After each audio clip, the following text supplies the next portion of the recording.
Halo.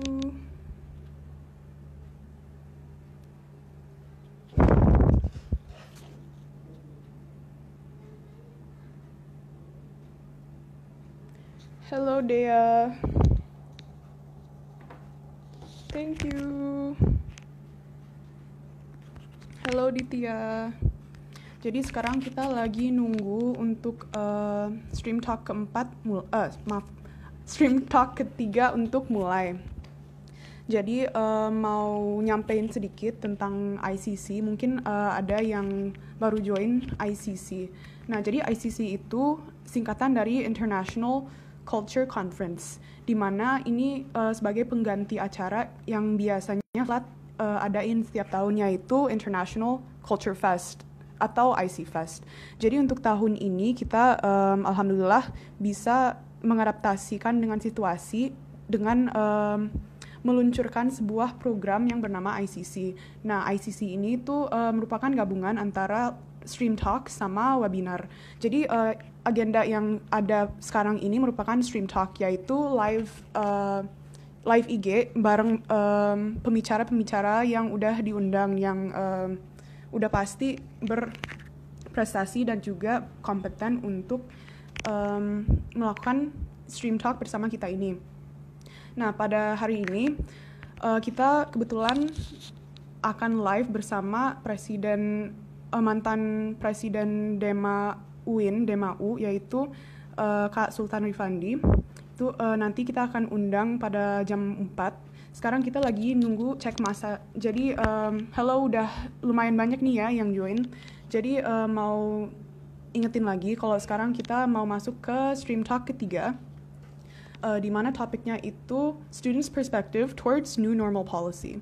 Tapi sebelum itu aku mau masuk dulu sedikit tentang apa itu ICC dan juga siapa itu FLAT. Jadi kita dari UKM Bahasa FLAT atau Foreign Languages Association di UIN Syarif Hidayatullah Jakarta merupakan organisasi yang bergerak di bidang bahasa dan juga budaya, jadi languages and also culture. Jadi FLAT itu kita ngadain ICC sebagai bentuk dari acara tahunan FLAT kan. Nah, di mana we also accommodate and engage students in exploring foreign languages and also language skills. So here what we're doing is trying to build a platform for everyone to be able to expand their skills in languages and also other skills as well. Now, with the sudden and unexpected coronavirus, or the pandemic as we know as COVID-19, we have seen that this has an impact on the way that people are living. Jadi, yang biasanya kita bisa menyelenggarakan IC Fest secara offline, bisa adain festival yang meriah dengan mengundang banyak pembicara dan juga banyak penampil. Tahun ini kita harus beradaptasi dengan situasi dan kita jadinya ngadain ICC ini dengan berbagai stream talk dan juga webinar. Jadi itu hopefully you guys can look forward to those agendas. So this event is going to be showcasing the meaning of millennials in the frame of national and international culture. Jadi kita akan menampilkan budaya-budaya dan juga bahasa-bahasa yang bisa membantu milenial untuk mengembangkan skillnya. Nah, itu juga in order to open the minds of the young generation in the frame of national and also international culture. Jadi kita, karena kita juga merupakan pemuda ya, ini kita ngadain acara untuk mengembangkan bakat-bakat pemuda juga. So we are in a youth-led organization, and we also want to empower the youth that also that have the want to join into our programs. So this event is expected to make the millennial generation have courage and motivation to take a step forward in the international arena without leaving the Indonesian cultural values. Jadi walaupun kita nampilin berbagai budaya dan juga berbagai bahasa di ICC ini, kita juga nggak lupa kalau kita memegang teguh dengan nilai-nilai yang kita ada di Indonesia ini, dan juga selalu berpikir untuk bisa mengembangkan ilmu di mana aja dan menggunakan apa saja. Jadi itu sedikit tentang ICC. Jadi hello teman-teman yang baru join, udah lebih ramai sekarang. Jadi hari ini kita akan kedatangan tamu yaitu mantan Presiden DMAU Kak Sultan Rifandi untuk mengobrol tentang topik kita pada hari ini yaitu Students' Perspective Towards New Normal Policy. Dan aku akan membahas topik ini nanti sekitar 5 menit lagi ya. So, untuk teman-teman yang udah join, semoga bisa menikmati acara hari ini. Semoga bisa mendapat insight baru dan juga insight untuk lebih mengembangkan pikiran untuk apa sih itu new normal policy dan juga gimana perspektif dari pembicara-pembicara kita dan juga apa sih positif dan negatifnya. So hopefully everyone can be able to take the positives from our stream talk today. We are very happy to be able to have you all here. So iya, sepertinya di komen banyak yang excited ya karena kita akan kehadiran tamu spesial kita yaitu Presiden Sultan Rifandi. Jadi halo teman-teman yang baru join. Ini aku nyapa, ini udah ada 26 nih ya, udah lebih rame daripada tadi dan insya Allah makin rame karena nanti bakal muncul sama IG-nya Kak Sultan ya. Jadi mau ingetin lagi sama teman-teman kalau hari ini kita ada stream talk yang ketiga yaitu topiknya tentang students' perspective towards new normal policy. Jadi karena kita udah memasuki era new normal ya, karena dari dulu kan awalnya kita karantina mandiri, abis itu kita masuk ke PSBB. Nah sekarang udah merupakan tahap selanjutnya yaitu new normal. Nah apa itu new normal dan juga gimana sih perspektif-perspektif yang ada itu nanti bisa dengerin dari speaker-speaker kita yang hadir pada nantinya. Jadi tungguin ya, sekitar 3 menit lagi kita akan mulai.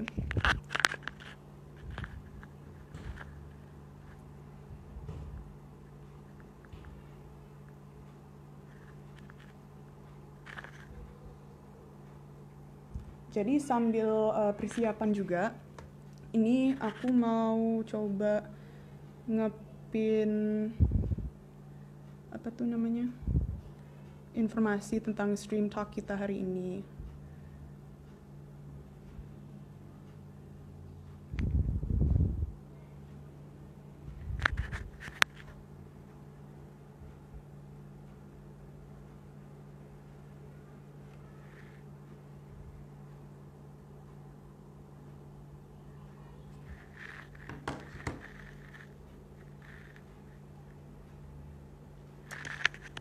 Halo semua yang baru join.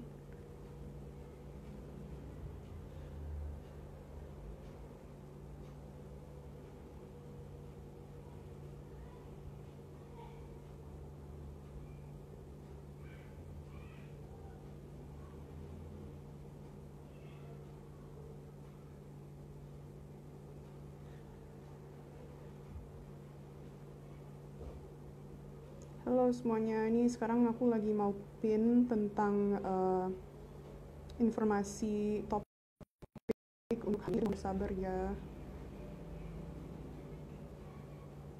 Ini ada yang nanya, Kak ada giveaway ya, itu nanti pada sesi malam dengan Kak Warosufi Al-Karim, Students Perspective.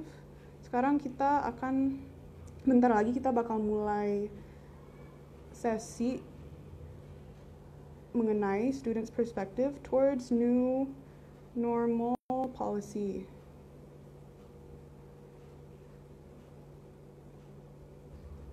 Ini speaker.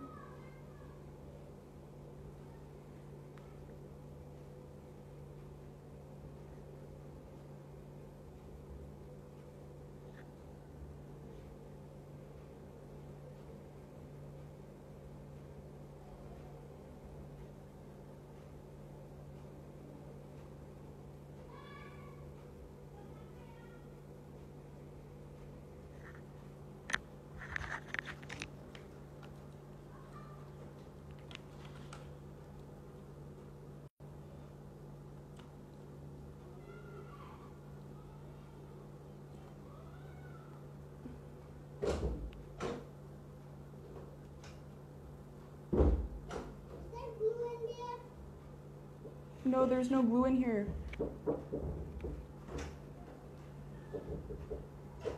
Oke, jadi sekarang karena udah masuk jam 4 ya, kita akan langsung mulai.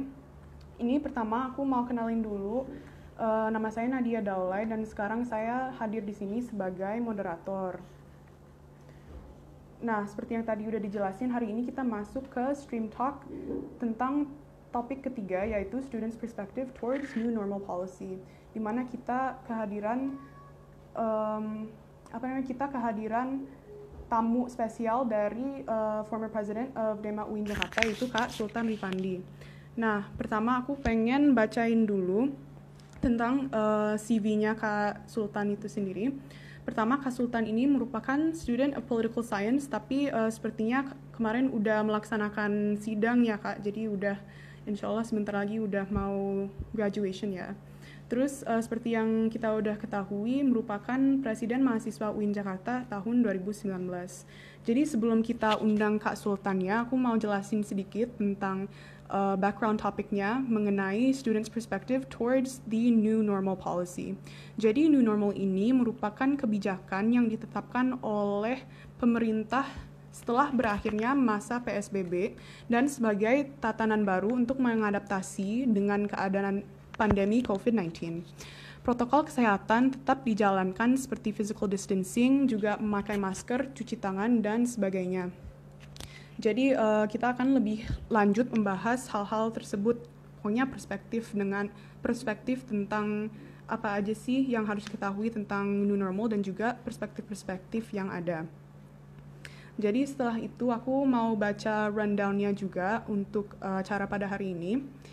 Kita sekarang udah mau memasuki sesi opening ya.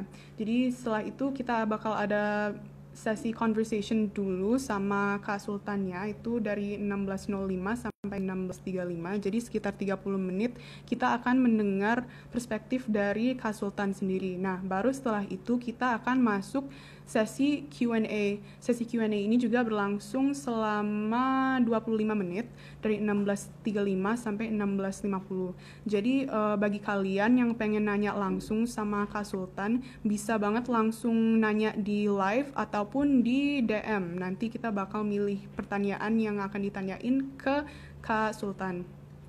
Setelah itu kita ada conclusion dari 16.50 sampai 16.55, baru setelah itu kita ada closing. Jadi mau ingetin sekali lagi, untuk pertanyaan bisa lewat live.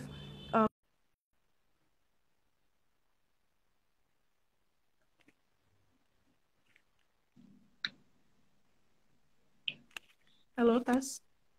Halo, jelas suaranya Nadia? Jelas, Kak? Ya, jelas, Kak. Suara saya jelas nggak, Kak? Jelas Okay. Nadia. Baik. Jadi selamat datang Kak Sultan pada Stream Talk hari ini, Stream Talk ketiga dalam rangkaian ICC, yaitu mengenai Students' Perspective on the New Normal Policy. Jadi seperti yang tadi udah aku sebutin, Kak Sultan ini merupakan demisioner Presiden DEMA UIN Jakarta ya. Belum demisioner. Belum demis ya, masih ya Kak? Iya. Oke. Jadi Belum pemira nih makanya. I see. Jadi masih menjabat dan bisa ngasih perspektif-perspektif yang mungkin belum pernah didengar dari orang lain ya Kak. Jadi hopefully we can have a fruitful discussion about that today. Oke. Jadi pertama, semoga you've been having a good day so far dan bisa teman-teman yang ada di sini bisa nikmatin Stream Talk ini dengan seksama. Alright. Jadi langsung aja kali ya Kak kepada our discussion session pertama. Jadi pertama mau nanya dulu nih, apa sih itu new normal menurut Kak Sultan sendiri? Apa ya, new normal itu semacam campaign, kalau menurut kakak ya, itu semacam kampanye dari pemerintah untuk memahamkan masyarakatnya bahwa hidup kita akan berubah setelah masa pandemi seperti ini. Tapi Nadia, ini sistemnya tanya jawab atau langsung ngejelasin aja, apa gimana? Oh, jadi untuk 30 menit pertama itu nanti bakal tanya jawab dulu antar aku Oke, sebagai moderator sama kakak. Nah, baru setelah itu bakal ada question and answer dengan um, audience yang ada di sini. oke, oke, siap. Tapi sebelumnya saya mau ngucapin nih, terima kasih Mhm. ya Flatwin Jakarta, luar biasa acaranya.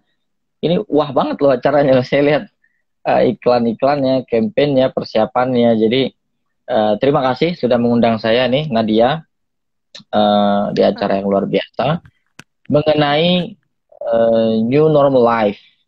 Jadi kalau dibilang apa itu new normal, em, mungkin sampai sekarang kita agak ini kali ya, agak mempertanyakan. Jadi konkretnya itu apa? Kalau kemudian hanya sekedar menghimbau pakai protokol kesehatan, pakai masker, jaga jarak. Jadi kalau misalkan hanya hal-hal tersebut, berarti apa namanya pemerintah sedang mengkampanyekan bahwa oke setelah ini kita akan berubah ya, nggak lagi melakukan banyak sesuatu dengan pertemuan-pertemuan. Jadi ya saya pikir masih sebatas kampanye atau masih tahap sosialisasi yang apa ibaratnya ya belum konkret seperti apa konsepnya. Jadi sebetulnya kita juga mendiskusikan atau sedang meraba-raba hal yang belum dikonkretkan konsepnya dari pemerintah. Meskipun Menkes sudah mengeluarkan eh, indikator-indikator new normal life, kemudian WHO juga sudah mengeluarkan apa saja yang mesti dilakukan. Tapi ada banyak sekali pertanyaan yang harus kita jawab sebetulnya. Kan gitu kira-kira. hmm, ya. Itu singkatnya Jadi, Nadia. oke. Jadi tadi kata Kak Sultan ini new normal ini merupakan mungkin sebuah kampanye dari pemerintah untuk mengingatkan masyarakat-masyarakat bahwa sebentar lagi kayak kita berubah dari masa karantina dan juga masa PSBB untuk hidup di era new normal ini untuk mencoba menghidupkan kembali aktivitas-aktivitas yang sebelumnya udah kita lalui. Nah, selanjutnya aku mau nanya nih Kak, apakah menurut Kakak new normal itu udah berjalan sesuai dengan protokol ataupun berjalan dengan baik? Gini, yang mesti kita ketahui sebetulnya eh, ketika kita berbicara tentang new normal life, artinya ada dua gerak di sana yang saya sampaikan sebelumnya. Kalau kita ingin bertransformasi atau berpindah ke tatanan kehidupan baru, artinya ada dua gerak di sana. Gerak keluar dari tatanan yang tidak normal dan masuk ke tatanan kehidupan baru. Kan gitu konsepnya, ya kan? Kalau secara sederhana saya rumuskan, artinya kondisinya adalah new normal itu kondisinya ketika kita berhasil keluar dari situasi tidak normal, kemudian masuk kepada normal baru.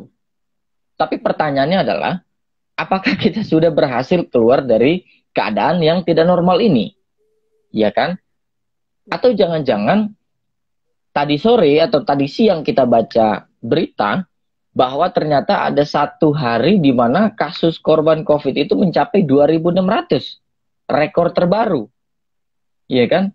Betul, Jadi betul. uh, apa ya? Jadi disinilah yang ingin saya katakan bahwa kenapa kenapa tatanan kehidupan baru atau new normal life masih dalam tahap kampanye, masih dalam tahap apa namanya sosialisasi, karena memang kita belum belum masuk nih ke arah sana. Kita masih berkutat pada situasi yang tidak normal. Kita masih berkutat pada eh, virus itu masih beredar. Padahal udah upaya segala macam, udah ada Perpu 400 sekian T, bahkan bertambah, udah jadi undang-undang dan lain sebagainya. Tapi kok nggak melambat, nggak melandai grafiknya. Jadi kalau pertanyaannya apakah tatanan kehidupan baru ini sudah berjalan dengan baik?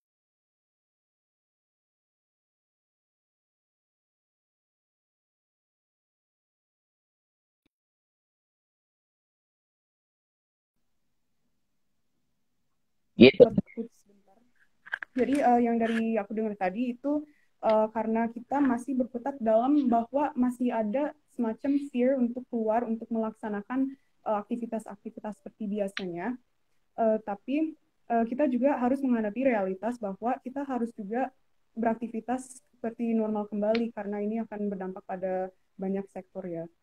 Iya, Jadi, bisa jadi fear, bisa jadi ya memang itu realitasnya bahwa orang masih belum bisa keluar beraktivitas seperti biasa karena memang penanganan COVID-nya kita belum stabil. Korbannya juga belum melandai. Penanganan kebijakan pemerintah juga belum berhasil menekan atau menghantam atau apa ya, dampak kebijakannya, dampak polisinya itu belum sebagai apa namanya, the political hammer bagi si COVID ini. Jadi ada ketakutan di sana dan realitanya juga ya masih belum mengharuskan kita untuk beraktivitas seperti biasa gitu. Jadi kita masih berkutat pada keadaan yang tidak normal seperti itu, Nadia. Oke, Kak. Jadi karena kita masih berkutat dalam keadaan yang belum normal, kita harus masuk lagi ke dalam normal lagi ya, Kak. Jadi sebagai mahasiswa nih, Kak, kalau persepsi mengenai cara memperlakukan new normal, tapi sebagai mahasiswa tuh gimana, Kak? Oke.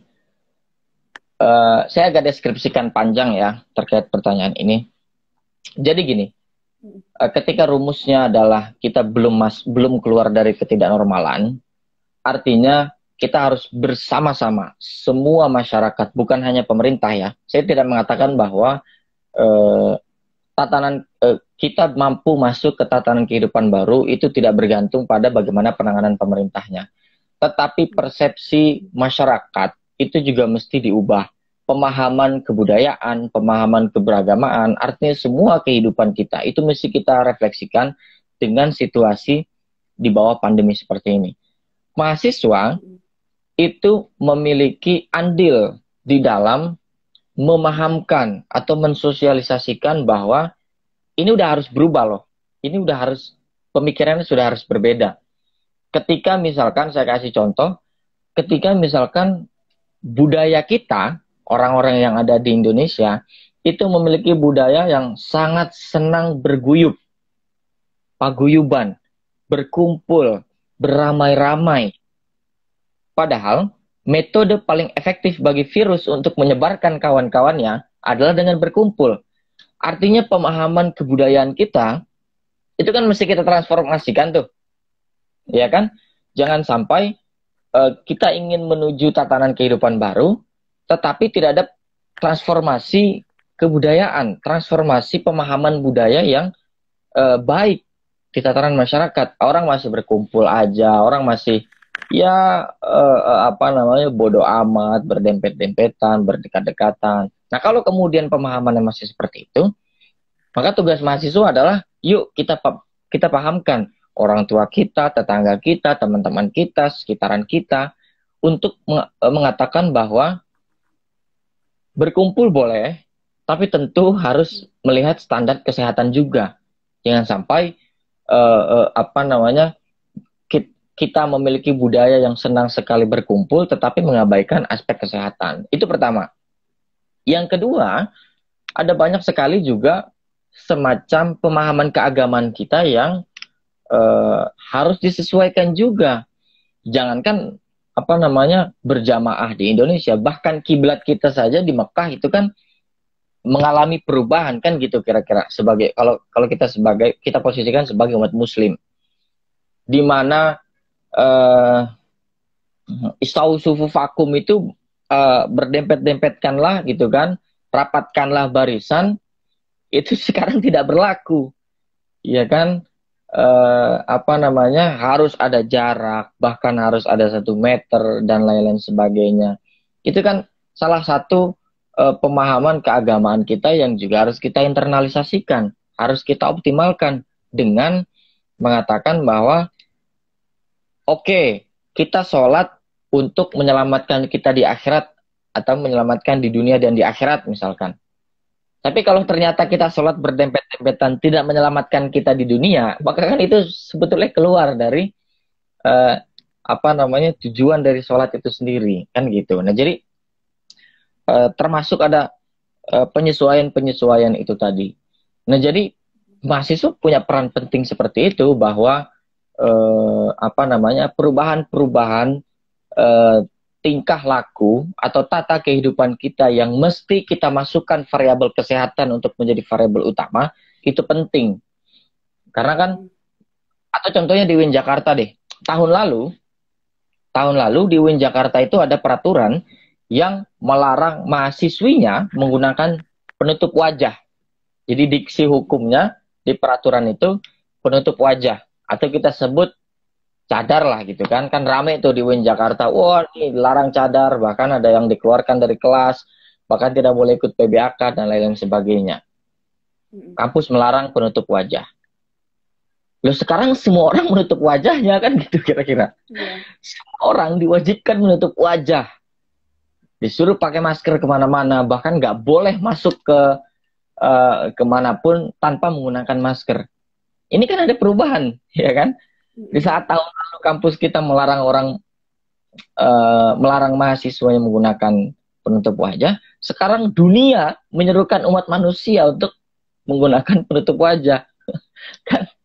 Meskipun saya pikir itu ada segregasi keilmuan yang berbeda lah ya, tahun lalu larangan tersebut dengan kondisi sekarang. Tetapi yang saya maksud adalah bahwa pemahaman keagamaan kita, pemahaman kebudayaan kita, kehidupan kita sehari-hari itu mesti menambahkan satu variabel penting, yaitu variabel kesehatan. Di mana sebetulnya praktik-praktiknya sudah dikasih tahu sama orang tua kita gitu, bahwa kalau dari mana-mana cuci tangan, jangan pegang apa-apa sembarangan, ya kan? Jaga kebersihan, jaga kesehatan, ya kan? Jangan sampai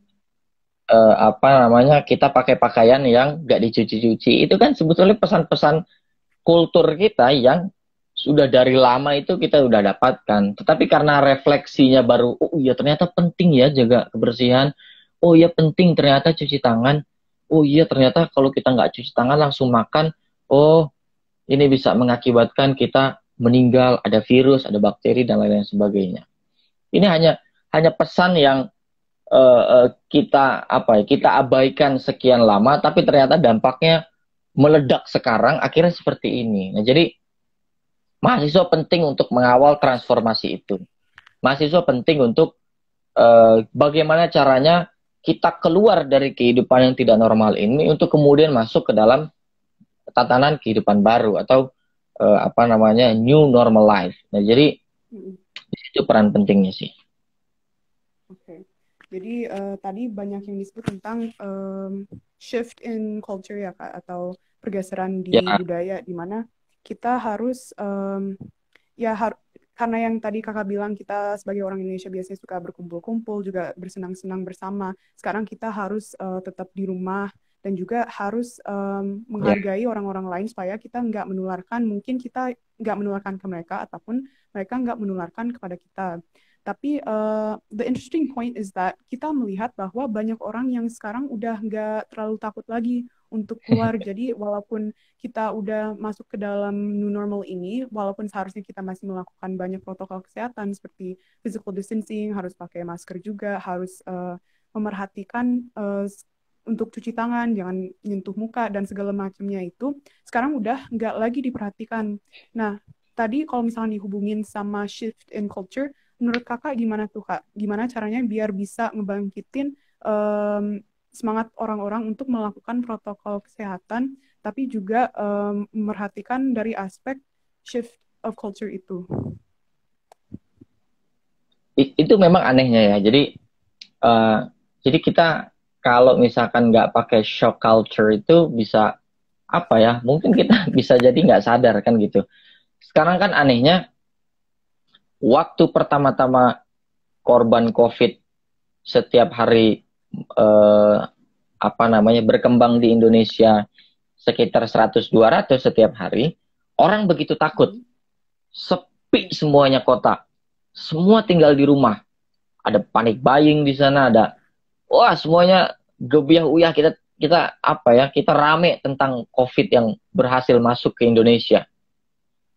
Tapi begitu sekarang nambahnya 2.600, nambahnya 1.000, orang nggak takut lagi. Jadi ada traffic yang aneh di Indonesia. ketika penambahan korban itu masih 100-200, orang takut. Trennya orang ada di rumah. Tapi sekarang, begitu korbannya ada 1.000 bahkan 2.600, orang kehilangan ketakutannya. Itu kan traffic yang terjadi sekarang. Nah, maksudnya begini, bahwa kita harus tetap beraktivitas demi meningkatkan ekonomi, ya. Bahwa kita harus tetap melanjutkan hidup di tengah pandemi ini, ya. Tetapi jangan sampai pola sosiologis kita tuh nunggu tren dulu baru kita ikutin gitu loh. Saya ingin mengkritik hal tersebut. Jadi kalau kita lihat pola social culture kita, oke, sekarang lagi tren bersepeda. Kenapa bersepeda? Karena di tengah pandemi orang sakit kita harus jaga kesehatan. Loh, kenapa kemudian trennya harus dilarikan hanya ke beraktivitas sepedanya saja? Padahal masih banyak sekali pola kehidupan yang lebih sehat, misalkan tanpa bersepeda. Pada akhirnya orang melakukan pola kesehatan tersebut dengan ikut-ikutan tren bersepeda, ya kan? Ya. Nah, jadi harus menjadi tren dulu, baru kemudian orang-orang mengikuti hal-hal yang baik. Nah, ini yang bahaya. Kalau kemudian orang tiba-tiba sekarang trennya berubah dari bersepeda dengan berkumpul di rumah makan misalkan. Orang kemudian akhirnya ikut kumpul-kumpul aja kan di rumah makan. Kalau tiba-tiba trennya berubah, oh ternyata trennya nggak pakai masker sekarang, bodo amat, cuman pakai kacamata aja. Orang tiba-tiba ikut nggak pakai masker misalkan. Nah, jadi jangan sampai kita punya pemahaman yang trending dulu, diikutin banyak orang-orang dulu, baru kita lakukan. Jangan seperti itu. Tapi kemudian bahwa bersepeda itu membuat orang berkeluar keringat, bisa bikin sehat, iya. Tetapi ada masih banyak sekali pola hidup sehat yang sebetulnya misalkan kita lupakan. Kalau balik tadi ke pertanyaan, gimana nih orang bisa tetap beraktivitas, orang tetap bisa keluar rumah, tetapi juga ikut protokol kesehatan misalkan. Itu tadi bahwa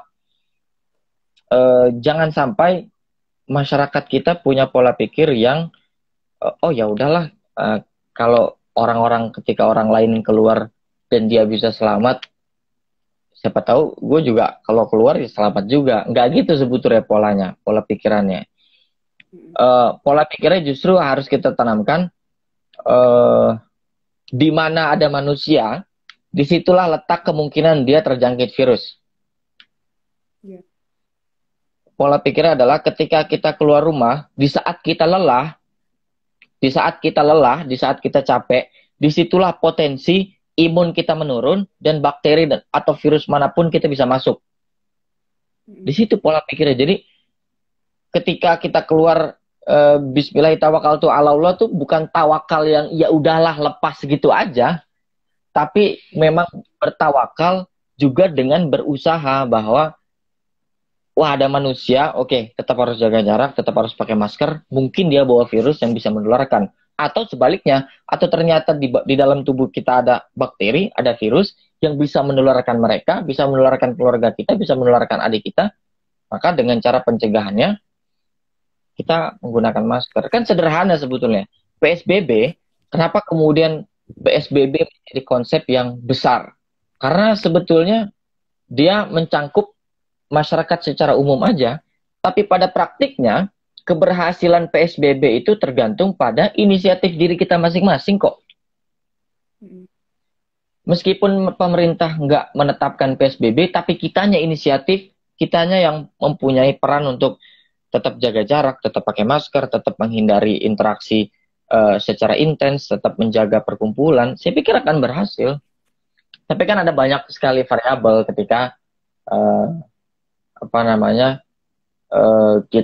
kita nggak percaya pada himbauan pemerintah. Toh juga di awal-awal bulan Februari, Maret, April itu ada banyak sekali perkataan-perkataan yang mengatakan virus ini nggak cocok di Indonesia, virus ini nggak mungkin masuk ke Indonesia, virus ini Ya betul. bisa hilang dengan kunut, virus ini bisa hilang dengan karena orang-orang Indonesia ini kuat, beling aja dimakan dan lain-lain sebagainya. Itu kan pernyataan-pernyataan yang justru menurunkan legitimasi pemerintah itu sendiri, yang pada akhirnya berakibat apapun kebijakan yang dikeluarkan, masyarakatnya tidak percaya, dan ketika tidak percaya, ya udah kayak susah pada akhirnya bersinerginya begitu. Begitu kira-kira ya. Iya Kak, jadi tadi ini mau hubungin lagi sih karena aku backgroundnya juga kesehatan masyarakat ya, jadi banyak belajar Oke, tentang Kasma. pencegahan penyakit dan juga gimana caranya untuk menyiasati, gimana caranya biar orang-orang pada mau apa namanya itu, pada mau melakukan perilaku hidup bersih dan sehat atau PHBS yang termasuk cuci tangan dan juga melakukan physical distancing dan juga pakai masker dan segala macamnya kan. Nah, kalau dari perspektif saya sendiri, kita kekurangan edukasi kepada masyarakatnya sendiri. Walaupun mungkin banyak informasi yang beredar di Instagram misalkan ataupun di aplikasi lain seperti TikTok dan juga mungkin di Facebook. Tapi apakah orang yang membaca itu benar-benar paham bahwa COVID ini merupakan penyakit yang penularannya serius dan juga karena ini juga masih merupakan penyakit baru, gak mungkin gak ada berita-berita baru mengenai penularan penyakit tersebut. Jadi karena kita ada, misalkan di hari ini kita baru ada informasi baru, misalkan yang kemarin tuh COVID sekarang bisa menular melalui udara atau udah diklasifikasikan sebagai airborne disease kan. Nah, tapi kemarin-kemarin itu masih disebutkan sebagai penyakit yang menular melalui droplet. Nah, itu kan ada perubahan dalam informasi itu. Tapi kadang tuh orang-orang pada ngeyel kayak, ya kenapa nggak dari kemarin sih bilangnya, kan sekarang udah biasa seperti ini, kenapa jadi harus biasa misalkan physical distancing-nya lebih mantap lagi. Jadi juga informasi karena ini lagi merupakan penyakit yang baru juga harus disesuaikan lagi sama edukasi yang diberikan kepada masyarakat. Nah, karena Betul. juga Jadi gimana tuh Kak? saya komentar sedikit ya. Jadi kurang edukasi iya, dan tingkat penerimaan edukasinya itu juga yang rendah. Jadi ada banyak sekali masyarakat kita atau mungkin kita yang melakukan tersebut kayak masuk kanan ya keluar kuping kiri gitu kan. Yeah. Jadi kasih tahu malah ngeyel, udah dibilangin berkali-kali tapi ya udah, tapi kalau udah kena dampaknya baru. Jadi ini yang apa ya? Sebetulnya kita harus ya terus ingatkan agar yang tadi Nadia katakan juga itu bisa dilaksanakan, dan sebetulnya pesan-pesan itu sudah dikasih sejak nenek luhur kita gitu kan. Gimana budaya setiap pagi sebelum berangkat sekolah banyak sekali masyarakat Indonesia yang minum jamu misalkan supaya apa dulu kan saya ingat banget dulu setiap sebelum sekolah harus minum buyung upi lah atau apalah, pulang sekolah harus cuci tangan, bahkan pola hidup sehat atau pesan-pesan yang menjaga. Kan gini, COVID ini menurut saya ini apa ya, evaluasi ekologi terhadap penerapan kehidupan ekonomi kita. Jadi barangkali bumi ini ya, bumi yang kita tinggalkan ini sebetulnya sekarang sedang bersyukur bahwa dengan adanya COVID ini aktivitas manusia bisa berhenti mengeksploitasi dirinya. Atau jangan-jangan bumi ini sedang berpikir bahwa COVID-19 adalah menyelamatkan bumi ini karena dampak yang diakibatkan oleh manusia yang karena nggak hidup dengan pola yang bersih, pola yang sehat. Bagi bumi, dampak yang dilakukan oleh manusia itu lebih kejam dilakukan daripada virus COVID-19 ini. Nah, jadi kita harus banyak merefleksikan banyak hal di tengah pandemi seperti ini. Karena kita lihat terhentinya aktivitas di di sekitar kita itu kan membuat pencemaran udara berkurang, sirkulasi sampah juga berkurang. Ada banyaklah hal-hal positif yang ditemukan. Nah, jadi ini harus menjadi bahan refleksi kita bahwa satu, jangan baget kalau dibilangin, gitu kira-kira. Yang kedua, terus kita sampaikan pesan-pesan yang itu tadi, pesan sederhana tapi sangat penting untuk kita terapkan. Jadi lebih ke mencegah sebelum harus merawat ya Kak. Karena Iya. banyak hal yang kita bisa melakukan, misalkan kayak tadi meningkatkan imunitas, bisa makan bahan pangan yang bergizi seperti sayuran dan juga buah, juga tadi yang kakak yang minum jamu itu, karena itu juga meningkatkan imunitas kita juga kan. Dan Betul. juga harus pokoknya kita harus mulai jadi agent of change juga untuk gimana caranya kita bisa memperdayakan orang-orang di sekitar kita untuk mulai melakukan hal-hal yang bisa slow down kurva epidemiologi dari COVID-19 itu sendiri kan. Jadi ya benar banget yang kata Kak Sultan tadi. Ini sebentar lagi kita mau masuk ke session Q&A. Jadi aku mau ingetin lagi untuk teman-teman yang mau nanya bisa langsung DM IG Flat ataupun bisa langsung komen di live stream kita. Nah, karena itu Q&A-nya 4 menit lagi, mungkin sempat untuk satu pertanyaan lagi ya Kak untuk dari session discussion ini. Nah, untuk mungkin kayak penutupan dari discussion kita, aku mau nanya nih Kak, apa sih peran yang kita sebagai generasi milenial, khususnya mahasiswa, yang bisa lakukan untuk membuat dampak yang lebih booming lah ya di antara kita-kita? Kalau pertanyaannya pada khususnya di bidang mahasiswa, saya akan masuk mungkin di dunia pendidikan deh. Perubahan itu kan terjadi juga di dunia pendidikan kita, di mana aktivitas pendidikan kita, proses belajar mengajar kita di perguruan tinggi itu dilakukan dengan cara kuliah online, kuliah daring seperti yang kita lakukan sekarang inilah, ya kan? Diskusi online. Nah, tentu perubahan-perubahan ini juga harus disesuaikan dengan banyak persoalan. Di samping ya kita tetap terus-menerus mengawal dan mengkritik bahwa ada proporsi hak yang kita dapatkan seharusnya, tetapi juga di dalam penyerapan ilmu tersebut di tengah pandemi seperti ini, sebetulnya kita harus bisa memanfaatkan, sebut aja kekosongan waktu yang nggak mengharuskan kita datang ke kampus, punya banyak waktu di rumah, meskipun tugas numpuk ya, tetapi ada banyak hal sebetulnya yang bisa kita lakukan di luar SOP perkuliahan yang kita dapatkan. Misalkan kalau ternyata kuliah konvensional tatap muka itu hanya bisa membuat kita membaca buku yang disuruh oleh dosen, artinya sekarang kita bisa melebihi itu dan melampaui itu. Misalkan ternyata sebelum terjadi pandemi seperti ini, yang mengharuskan kita untuk sibuk di kelas dan kewalahan, sekarang ini kan banyak celah. Ada banyak sekali waktu yang bisa kita manfaatkan. Nah, siapa tahu pandemi ini ternyata menjadi ruang kelas baru bagi kita untuk lebih meningkatkan lagi tingkat kualitas keilmuan kita,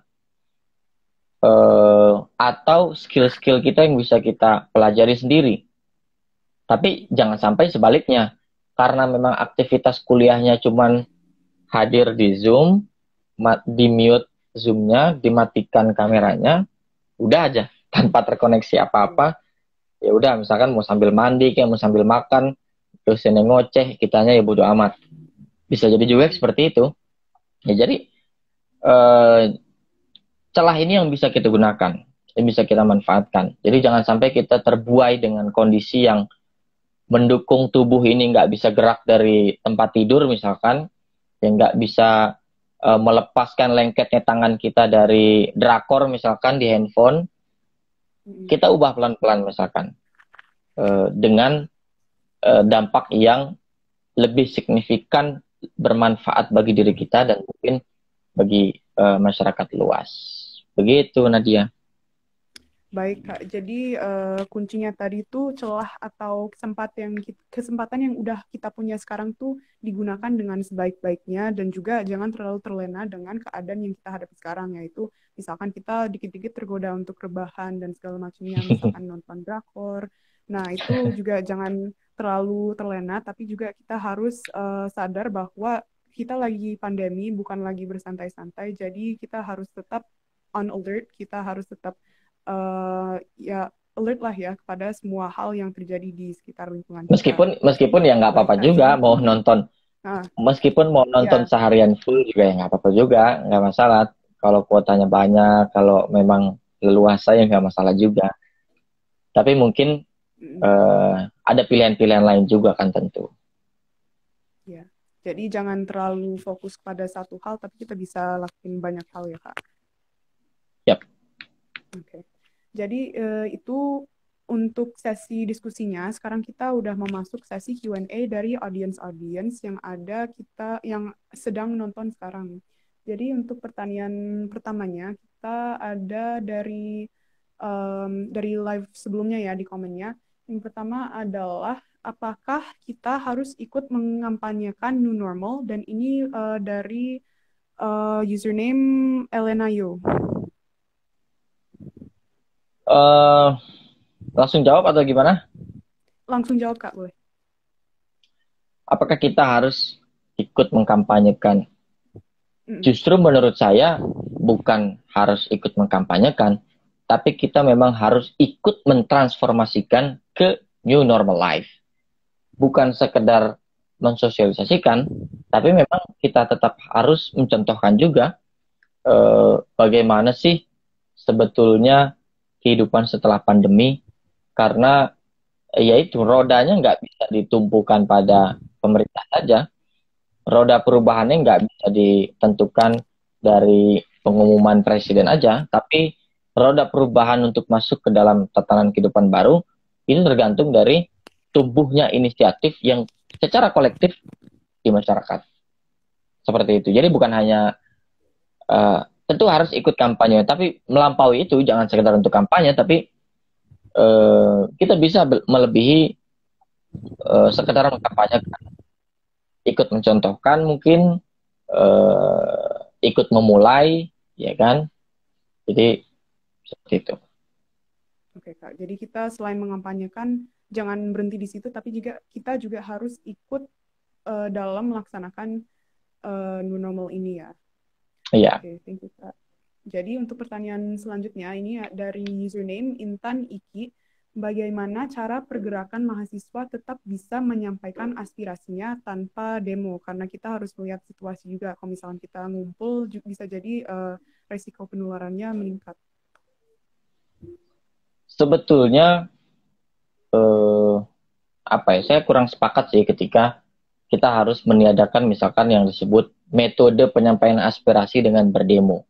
Sebab bahkan nakes yang ada di Amerika pun bilang dengan turun ke jalan karena memang isunya adalah rasial, kulit hitam dan kulit putih, petugas kesehatan di US pun mengatakan bahwa ya turun ke jalan pun menjadi bagian dari protokol penyelamatan atas banyaknya kebijakan-kebijakan yang memang harus dievaluasi.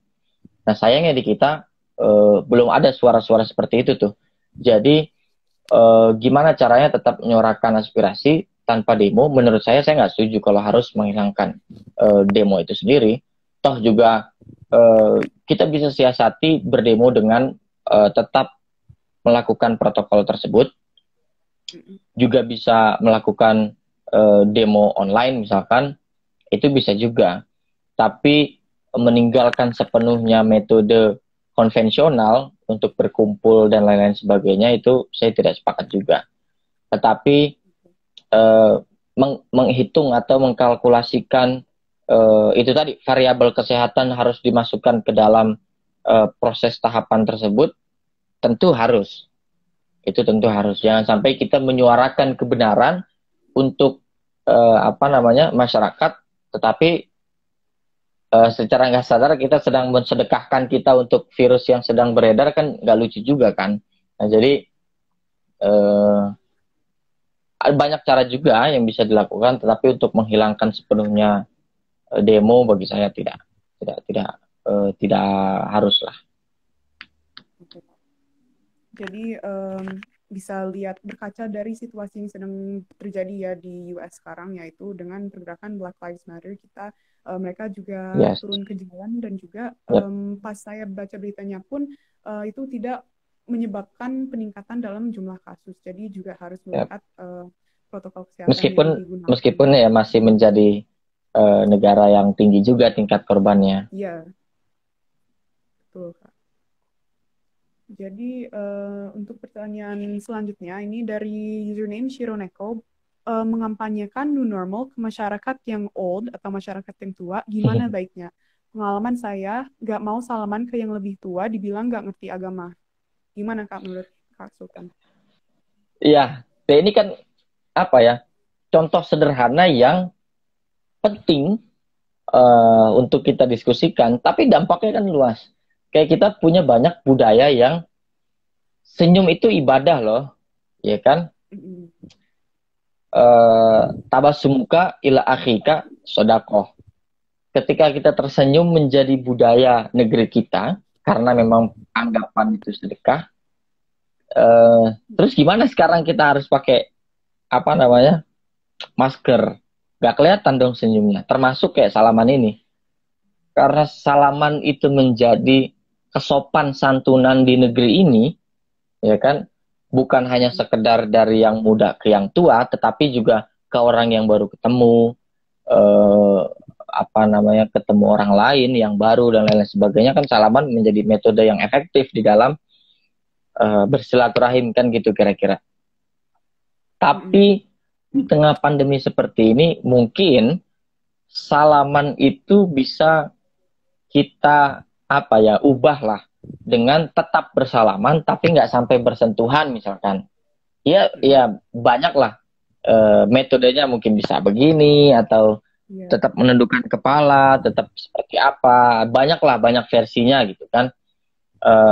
Atau bisa tuh salaman versi syar'i gitu kan. Yang jelas jangan sampai interaksi tubuh itu kan terjadi. Bukan berarti silaturahimnya harus diputus, bukan berarti karena takut COVID berpindah dari tangan satu ke tangan yang lain, akhirnya kita jadi nggak sopan, jadi selonong boy, jadi ke orang tua kita, halo bro, misalkan jadi kayak gitu, nggak juga. Tapi ya secara teknis bisa diubah dengan itu tadi, variabel kesehatan tadi. Agar tetap bisa bersalaman, tetap tersenyum, gitu kan. Terus ya mungkin kita pilih masker yang depan gambarnya senyum, jadi kita dilihatnya senyum terus ibadah terus misalkan gitu kan. Jadi ya gitulah, jadi tetap salaman tapi teknisnya harus diubah lah, tetap agak nunduk dikit karena kan budaya kita seperti itu kan. Beda misalkan di negara yang memang tidak mementingkan salaman, tidak mementingkan tegur sapa, yang memang tingkat individualistiknya tinggi, yang memang tingkat guyup masyarakatnya ya bodoh amat, masing-masing aja. Ya bagi mereka mungkin nggak ada soal karena memang ya udah salaman bukan budaya dari mereka, tetapi di kita itu kan menjadi persoalan. Dan jangan sampai karena berubah tadi, karena tidak salaman bersentuhan tangan antar tangan tadi, ini menimbulkan konflik perpecahan di masyarakat gitu kan. Jadi tersinggung lah, jadi loh kok lu jadi kayak gini, misalkan jadi seperti itu. Nah jadi itu dia pentingnya, makanya harus apa namanya disosialisasikan dengan baik, diinternalisasikan dengan baik, seperti itu. Oke Kak, jadi kuncinya di sosialisasi ya Kak. Jadi balik lagi ke edukasi kepada masyarakat. Oke. Jadi untuk pertanyaan selanjutnya ini dari username Wirdia, Bang, gimana pendapatnya tentang sekolah yang mau coba masuk minggu depan, sedangkan melihat ponpes gontor santri yang baru datang ke rumah 6 orang udah positif COVID karena syarat masuknya hanya cek kesehatan. Jadi mungkin maksudnya dengan cuma misalkan cek kesehatan tuh sebagai formalitas aja, bisa aja itu nggak bener. Tapi kita udah mau, ada beberapa sekolah yang udah mau masuk minggu depan. Gimana menurut kakak? Tapi tadi contoh kasusnya di pesantren ya. Mm-mm.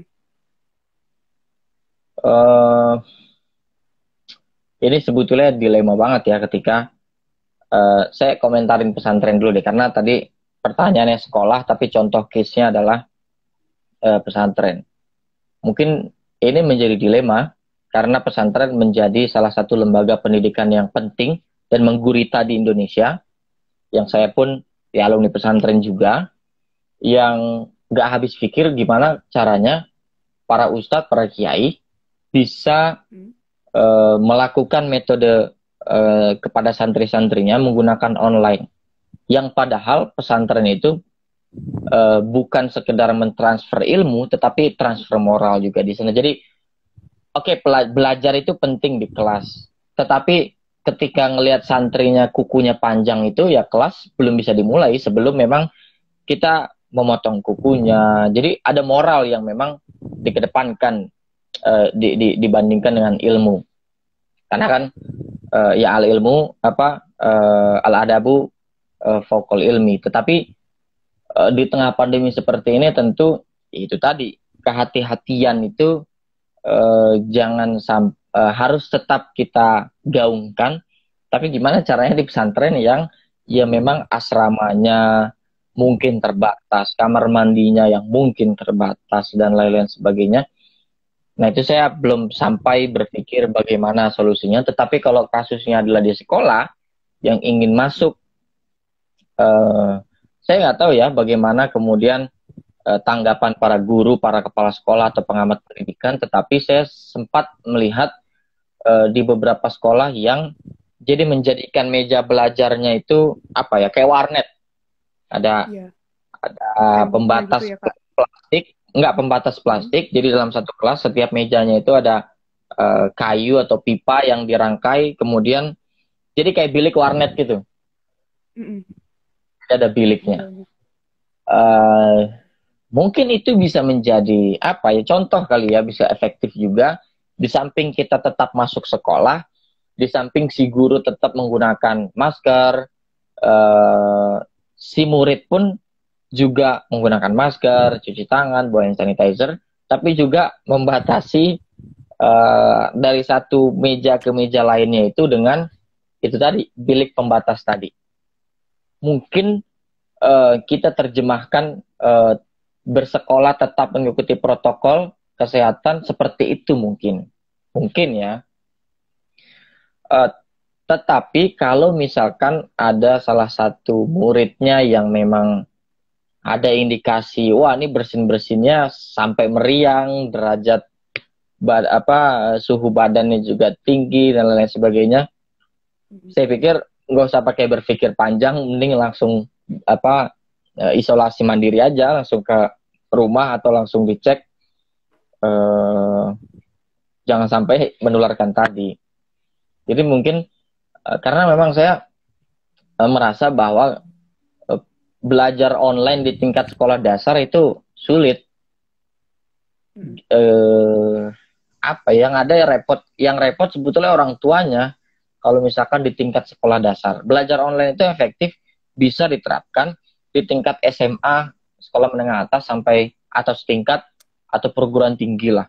Tapi kalau SD mungkin bisa dijalankan, tapi efektivitasnya tentu sangat minim karena kan ya namanya masih SD ya, ya lari-larian lah, ya apalah, ya bosen lah, apa segala macam. Akhirnya yang sekolah kan malah orang tuanya nanti, bukan muridnya Mm-mm. kan. Nah, apalagi bener nih, yang tanpa gejala, jangan-jangan yang bertingkah luar biasa loncat sana sini ternyata dia yang agen virus yang apa namanya bertugas untuk menyebarkan ke yang lain gitu. Jadi itu sih mungkin tanggapannya. Oke, Kak.